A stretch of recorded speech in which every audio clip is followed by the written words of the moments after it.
अब मैं दावत देता हूँ ताहिर अमीन फ्रॉम BBA फर्स्ट टर्म कि वो आए और एक यतीम की फरियाद सुनाए। ताहिर अमीन BBA फर्स्ट टर्म।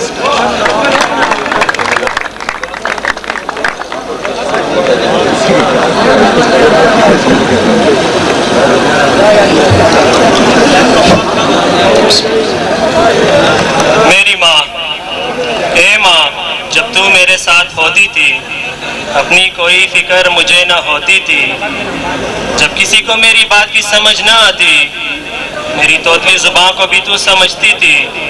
मुझे अगर कोई चोट लग जाती तो मुझसे ज़्यादा तुम्हें तकलीफ होती थी।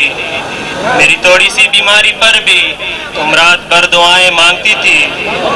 मैं रोज़ नहीं शाद करता, तुम रोज़ मुझे समझाती थी।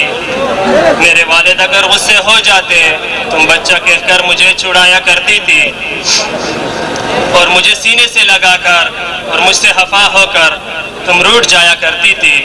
मैं अपने नन्हे हाथों से कान पकड़कर तुमसे माफ़ी मांग लेता था और तुम रोकर भी मुस्कुराया करती थी। एक दिन मुझसे हमेशा के लिए रूठ के चली गई और इस जालिम दुनिया के लिए मुझे अकेला छोड़ के चली गई। मैं तुझसे लिपट के रोता रहा और सबसे ये कहता रहा मैं जी ना पाऊंगा अपनी माँ के बगैर, मैं कैसे जी पाऊंगा उसकी दुआ के बगैर।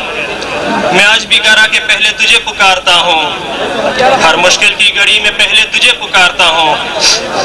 अगर डर जाऊँ कभी तो तुझे पुकारता हूँ। बेशक मेरी पुकार का तुम जवाब न दो, बेशक मेरी फरियाद का तुम जवाब न दो, लेकिन मुझे यकीन है तुम मुझे देखती ज़रूर हो, मुझे यकीन है तुम मुझे सुनती ज़रूर हो। और फिर खुद से रूठ कर ये कहता हूँ ए मेरी माँ, तुझे मैं कभी नहीं सताऊंगा, बस तू लौट के आ जा। ए मेरी माँ, तुझे मैं कभी नहीं रुलाऊंगा, बस तू लौट के आ जा। Thank you. Very good.